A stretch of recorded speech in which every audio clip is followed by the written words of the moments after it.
Yan, magandang araw mga kapudi. Este mga ka-Edison TV. Ngayon magbibigay tayo ng reaksyon sa isang video na napanood natin. Ito ay isa kong kababayan, si Alexis dito po sa San Miguel, Bulacan.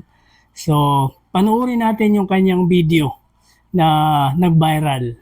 Kaya tinanong ko pa ngayon kapatid ko kung totoo yun kasi mga mystery parcel nga talagang nabibili lang online. Kaya naman agad-agad na nga ako nagpasama nga dito nga sa kapatid ko para nga puntahan ngayon, nakita niyang nagbibenta nga daw ng mystery parcel at makita ko kung totoo nga. Excited na nga ako makita nga yun kasi talagang first time ko nga lang makakita na nagbibenta ka ng mystery parcel sa bangketa. Pagpasok ko nga lang sa entrance, unting lakad nga lang, nagulat nga ako kasi totoo nga yung sinabi nga ng kapatid ko kasi nakita nga namin yung mga nagbibenta nga ng mystery parcel. At talaga naman sobrang tuwan-tuwa nga ako kasi basta nga mga mystery parcel nga talagang tuwan-tuwa nga ako magbukas ng mga ganito. Pagdating ko nga dito, marami nga ako nakita dito mga iba't ibang klase nga ng mystery parcel at talagang iba't iba rin yung mga shopping app. At talaga namang napakaswerte ko nga kasi kakabukas nga lang ito nila kuya, talagang wala pa nga bumibili nga sa kanila at ako pa nga lang kauna-unahan. Kaya talaga hindi ko na nga sinayang ang pagkakataon na talagang bumili na nga ako ng marami nga ditong mystery parcel kasi gusto ko nga talaga magbukas nga ng mga ganito. At talaga nagkakahalaga nga to mga mystery parcel nga na to na 50 pesos at bawal mo daw talaga tong tignan, talagang kakapakapain mo nga lang, talagang swertihan lang daw kung ano daw makukuha mo dito. 4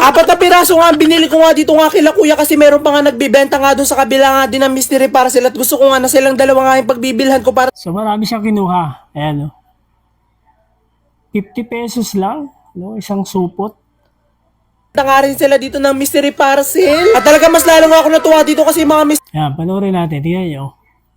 maraming ang laman. Kaya naman agad Kung sino ba naman kasi hindi bibili, 50 pesos lang. Meron ka ng mystery parcel. kasi talaga malalaki nga yung mga mystery parcel nila at mukha nga maraming nga laman sa loob. At talagang hindi pa nga ako nakukontento kasi talagang tuwan-tuwa nga ako kasi first time nga lang ako makakita na nagbibenta nga ng mystery parcel sa personal. Kadalasan kasi mga nabibili nga natin ng mystery parcel talaga sa online nga natin siya nabibili, pero ito talagang kakaiba kasi talagang face to face mo sila makikita. Medyo na parami nga yung bili ko nga ng mystery parcel nga dito nga kila ate kasi talagang malalaki nga yung mga plastic ka nila ng mystery parcel kaya talaga mas marami ako nabili sa kanila. Tapos pag uwi niya dun sa bahay, ayan, tingnan natin ayan. Pag uwi niya sa kanila, in-unbox niya yung mga mystery parcel. Then nakita niya sa loob, panoorin natin. 2, 3, yeah! Ayan, sa ito. Sana natin siya tayo patumpik-tumpik pa. Tingnan po. Ayan! May May jacket. ano to?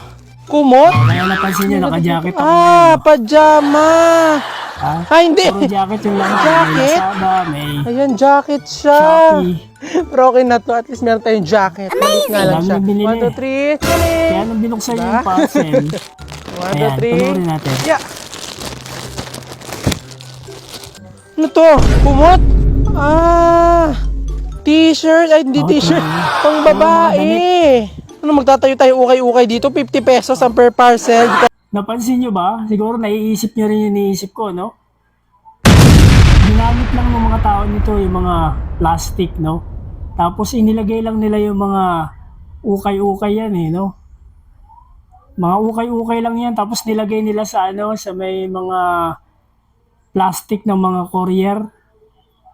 Tapos binenta nila para makita nga naman ng mga bibili na para siyang mystery parcel.